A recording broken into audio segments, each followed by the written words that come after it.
Eu saúdo a todos os irmãos com a paz de nosso Senhor e Salvador Jesus Cristo. Hoje, sempre com a ajuda de Deus, estudaremos o seguinte tema: o Anticristo, o homem do pecado. Neste estudo bíblico, objetivamos oferecer mais alguns subsídios aos professores da Escola Bíblica Dominical. Tenha em mãos a sua Bíblia Sagrada e acompanhe-me, por favor, nas passagens citadas. Neste estudo, trataremos dos seguintes assuntos. Tópico 1. A identidade do Anticristo. 2. O Anticristo opõe-se a Deus. 3. O Anticristo opõe-se ao ser humano. 4. O Anticristo opõe-se a Israel. 5. O Anticristo opõe-se ao Senhor Jesus Cristo. Tópico 6. O Anticristo opõe-se à Igreja. 7. O Anticristo opõe-se à Bíblia Sagrada. 8.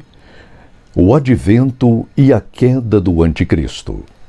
Que o Senhor Jesus Cristo, verdadeiro homem e verdadeiro Deus, ajude-nos a compreender, através do Divino Consolador, os mistérios, belezas e profundidades da Bíblia Sagrada, a inspirada, a inerrante, a infalível, a completa e eterna Palavra de Deus.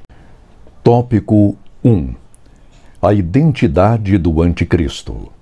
Neste tópico, tendo como base as Sagradas Escrituras, levantaremos a identidade do personagem que, na escatologia bíblica, é conhecido como opositor máximo de Jesus Cristo, o eterno Filho de Deus e Salvador nosso.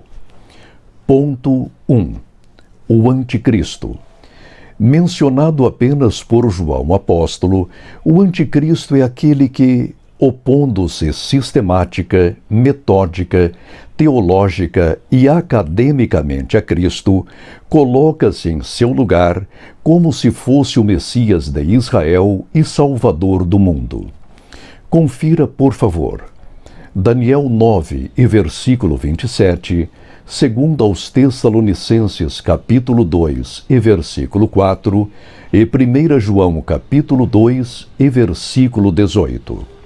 Logo, o Anticristo será o representante máximo de Satanás neste mundo. É o preposto mor do diabo. Ponto 2. O homem do pecado e filho da perdição. Um dos cognomes do Anticristo é o homem do pecado, segundo aos Tessalonicenses capítulo 2 e versículo 3. Opondo-se contra todas as leis, autoridades e instituições estabelecidas por Deus, conduzirá ele a humanidade, após o arrebatamento da Igreja, a uma apostasia maior do que a que precedeu o dilúvio. Não é de hoje que o Anticristo vem opondo-se ao casamento, à família, à ordem pública e aos valores autenticamente bíblicos e cristãos. Ponto 3. Aquele que virá em seu próprio nome. Num de seus mais veementes pronunciamentos, o Senhor Jesus profetizou a vinda do Anticristo como aquele que, ignorando a Deus e a sua palavra, vem em seu próprio nome. João capítulo 5 e versículo 43. Que diferença de nosso Senhor! Sendo Jesus o verdadeiro Cristo, veio em nome do Pai, conforme Ele mesmo faz questão de ressaltar. Abra sua Bíblia, pois, em João capítulo 5 e versículo 43. Eu vim em nome de meu Pai, e não me aceitais. Se outro vier em seu próprio nome, a esse aceitareis. Ponto de número 4. A besta que sobe do mar. Em sua representação máxima, o Anticristo aparecerá como a besta que sobe do mar, Apocalipse capítulo 13 e versículo 1. A palavra grega que o evangelista usou para descrever a besta, therion, traz estes significados: animal selvagem e animal venenoso. Se levarmos em conta a loucura de Nabucodonosor, rei de Babilônia, concluiremos que o seu veneno e selvageria advieram de seu orgulho, soberba e blasfêmia contra Deus. Daniel capítulo 4, do versículo 30 ao 37. Portanto, tomemos muito cuidado. Que os obreiros do Senhor estejamos humildes aos pés da cruz, para não incorrermos na condenação do diabo. 1 Timóteo capítulo 3 e versículo 6. O orgulho e a mentira são os pecados mais característicos de Satanás e de seu preposto mor, o Anticristo.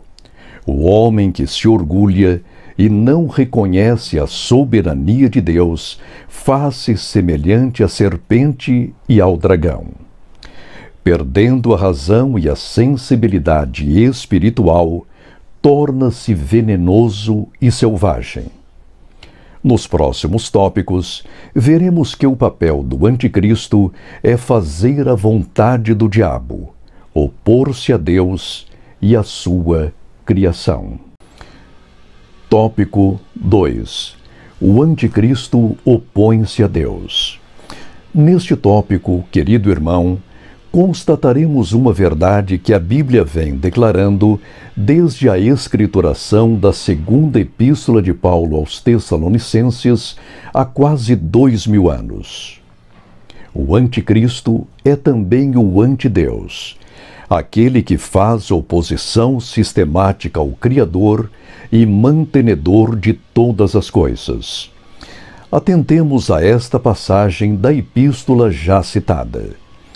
Ninguém de maneira alguma vos engane, porque não será assim sem que antes venha a apostasia e se manifeste o homem do pecado, o filho da perdição, o qual se opõe e se levanta contra tudo que se chama Deus ou se adora, de sorte que se assentará como Deus no templo de Deus, querendo parecer Deus. Segundo aos Tessalonicenses capítulo 2, versículos 3 e 4. Ponto 1. O Anticristo opor-se-á contra todas as leis, estatutos, ordenanças e instituições estabelecidos por Deus, porque ele é o homem do pecado e o filho da perdição. 1 aos Tessalonicenses capítulo 2 e versículo 3. Ponto 2. O Anticristo levantar-se-á contra Deus, contra a sua palavra e contra os que o adoram. Segundo aos Tessalonicenses capítulo 2, versículo 4, parte A. Ponto 3. O Anticristo profanará o santo templo em Jerusalém, que a essas alturas já estará reconstruído. E ali, no santuário divino, declarar-se-á Deus numa tentativa de destronar o Deus único e verdadeiro. Ponto 4. Enganará os judeus, eliminando as alianças passadas entre Deus e o seu povo, e firmará uma aliança efêmera com a semente de Abraão. Confira, por favor, em sua Bíblia, Daniel capítulo 9 e versículo 27. E ponto 5. Erguer-se-á contra o tabernáculo dos redimidos e contra os santos anjos. Apocalipse capítulo 13 e versículo 6. Tópico 3. O Anticristo opõe-se ao ser humano.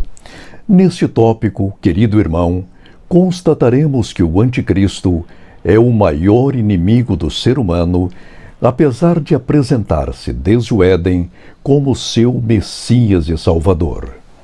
Ponto 1. enganará a humanidade com promessas e sinais mentirosos. Leiamos com atenção esta profecia de Paulo. A esse, cuja vinda é segundo a eficácia de Satanás, com todo o poder e sinais e prodígios de mentira, e com todo o engano da injustiça para os que perecem, porque não receberam o amor da verdade para se salvarem, e por isso Deus lhes enviará a operação do erro para que creiam a mentira. Segundo aos Tessalonicenses, capítulo 2, do versículo 9 ao 11. Ponto de número 2. Escravizará economicamente toda a humanidade durante o seu reinado absoluto após o arrebatamento da Igreja. Leiamos com redobrada atenção esta passagem do Apocalipse. E faz que a todos, pequenos e grandes, ricos e pobres, livres e servos, lhe seja posto um sinal na sua mão direita ou nas suas testas, para que ninguém possa comprar ou vender, senão aquele que tiver o sinal ou o nome da besta, ou o número do seu nome. Aqui há sabedoria.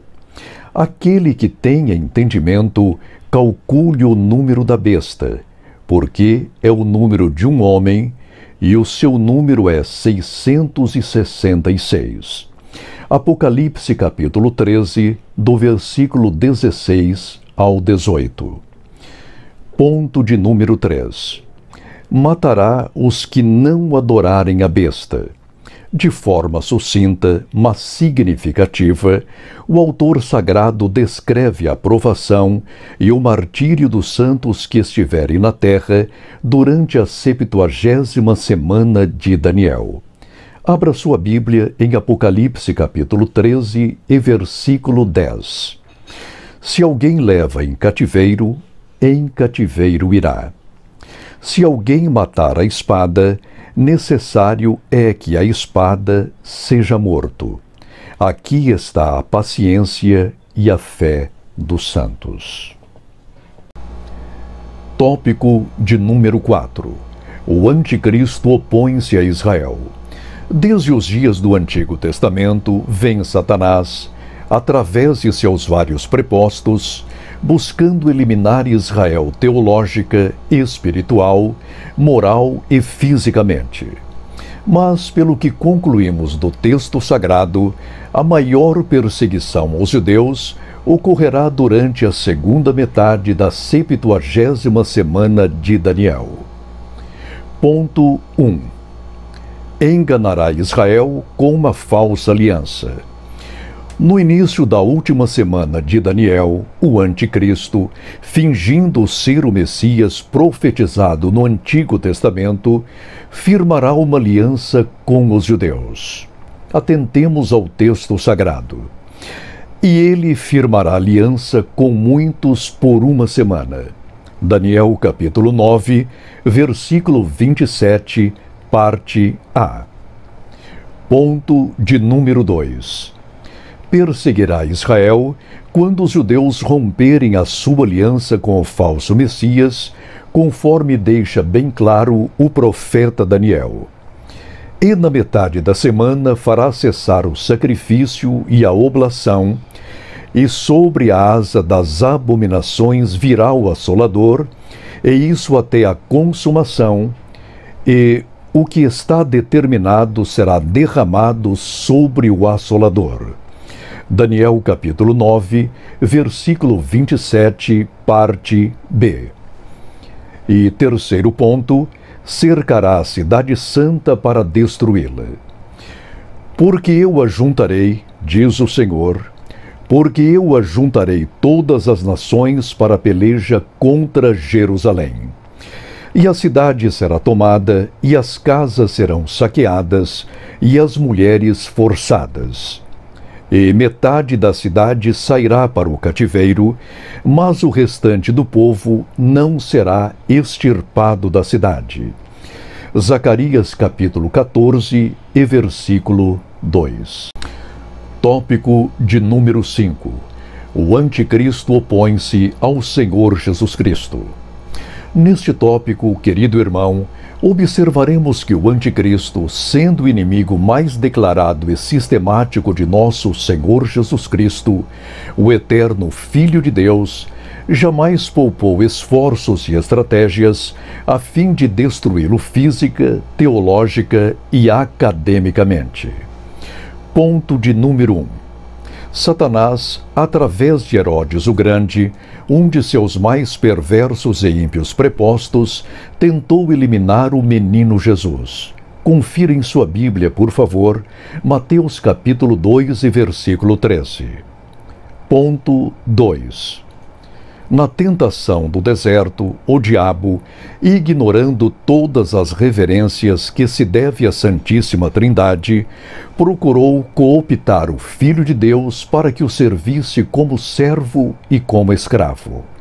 Mateus capítulo 4, do versículo 1 ao 11. Ponto 3. Por intermédio de homens ímpios, verdadeiros anticristos, tentaram dissuadi-lo a não morrer na cruz, para eliminar de vez o plano de salvação que tem como base o sacrifício no Calvário. Prestemos atenção ao texto sagrado. E os que passavam blasfemavam dele, meneando as cabeças e dizendo: Tu que destróis o templo e em 3 dias o reedificas, salva-te a ti mesmo. Se és filho de Deus, desce da cruz. Mateus capítulo 27, versículos 39 e 40. Ponto 4. Como Satanás não logrou destruir o Cristo de Deus, tentou destruir a cristologia divina de 2 formas básicas. Subponto A. Negando o fato histórico, verídico e comprovado da ressurreição de nosso Senhor. Atentemos ao registro fidedigno de Mateus quanto à mentira de que os discípulos haviam furtado o corpo de nosso Senhor. E foi divulgado este dito entre os judeus até o dia de hoje. Mateus capítulo 28 e versículo 15. Subtópico B. Negando a dupla natureza de nosso Senhor. Observemos atentamente a exortação de João, apóstolo. E todo espírito que não confessa que Jesus Cristo veio em carne, não é de Deus. Mas este é o espírito do anticristo, do qual já ouvistes que há de vir, e eis que já está no mundo. 1 João capítulo 4 e versículo 3. Tópico de número 6. O anticristo opõe-se à igreja. Ponto 1. O anticristo, por intermédio de seus auxiliares, intenta continuamente contra o primeiro amor da igreja, o amor a Cristo externado em missões, evangelismo e rogos intercessores. Apocalipse capítulo 2 e versículo 4. Ponto 2. O anticristo persegue fisicamente a igreja, procurando intimidá-la e destruí-la, mas os santos do Senhor, mesmo martirizados, continuam fiéis até a morte. Apocalipse capítulo 2 e versículo 10. Ponto 3. O anticristo, numa ação combinada e implacável, gera nos arraiais dos santos doutrinas permissivas, lenientes e promíscuas, como o ensino de Balaão. Apocalipse capítulo 2 e versículo 14. Ponto de número 4. O anticristo, menosprezando a Bíblia Sagrada, alimenta falsas espiritualidades e misticismos, a fim de levar os santos a se conformarem com as suas próprias experiências, desprezando assim o crivo da palavra de Deus. Apocalipse capítulo 2 e versículo 20. Ponto de número 5. O anticristo, matando a espiritualidade de igrejas e denominações, leva-as a viver uma vida hipócrita e de aparências. Apocalipse capítulo 3 e versículo 1. Morte espiritual. Ponto de número 6. O anticristo, burlando a vigilância dos obreiros, instala na Igreja dos Santos suas sinagogas e ajuntamentos, grupos de oposição, com o objetivo de amedrontar o santo ministério e os salvos. Apocalipse capítulo 3 e versículo 9. E ponto de número 7. O anticristo, através de tralhas e modismos teológicos, como a teologia da prosperidade, confissão positiva, teologia do coaching, igrejas dançantes e ministérios permissivos, está levando muitos rebanhos à mornidão espiritual. Apocalipse capítulo 3, versículos 15 e 16. Todavia, ouso afirmar em nome de nosso Senhor e Salvador Jesus Cristo: as portas do inferno, sim, querido irmão, as portas do inferno não hão de prevalecer contra a esposa do Cordeiro. Tópico de número 7. O anticristo opõe-se à Bíblia. Não ignorando a eficácia, o poder e a eternidade da palavra de Deus, vem Satanás desde os dias do Antigo Testamento, atentando violenta e ininterruptamente contra a Bíblia Sagrada. Alertemo-nos, pois, contra os principais ataques do anticristo às Santas Escrituras. Atentemos ao ponto de número 1. Recortes exegéticos tendenciosos e malignos.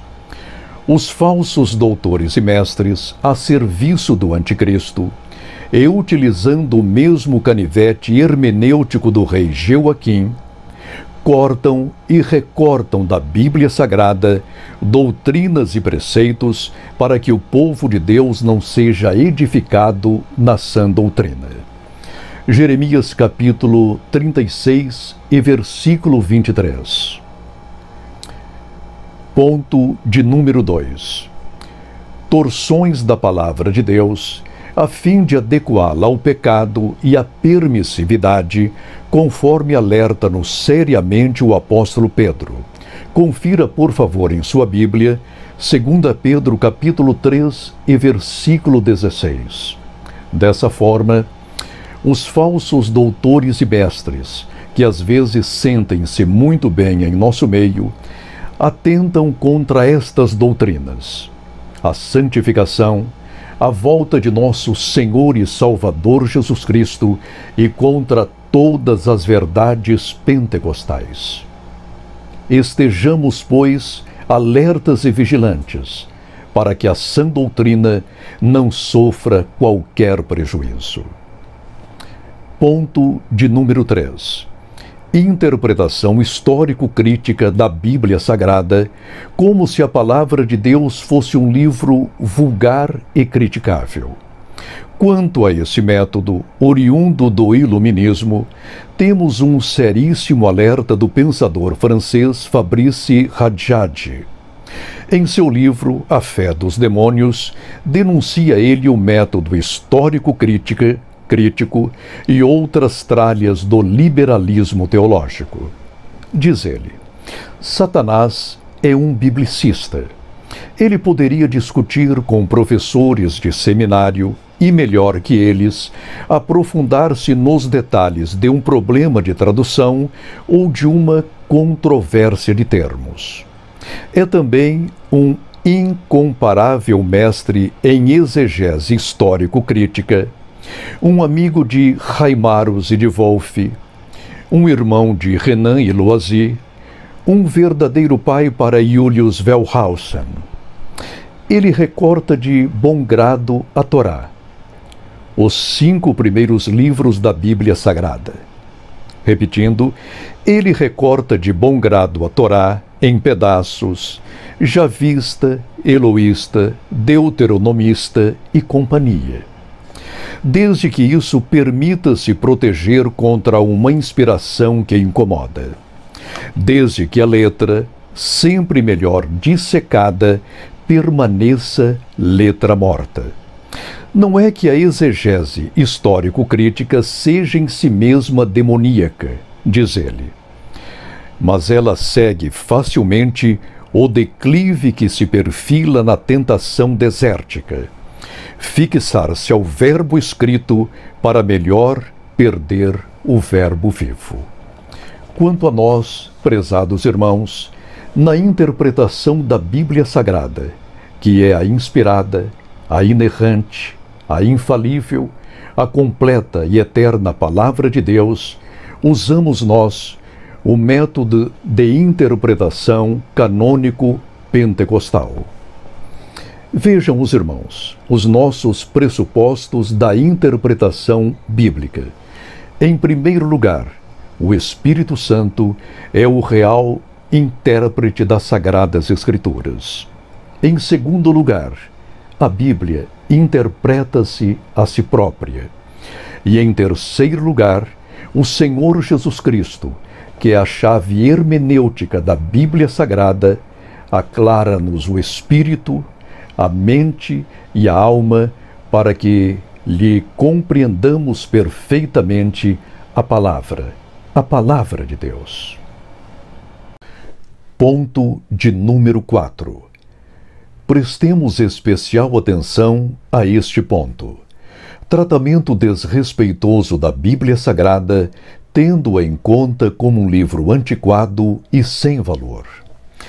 Assim procede a ciência da religião, uma disciplina que agora, com status de curso independente, vem minando a base ministerial de muitos rebanhos da Igreja de Cristo.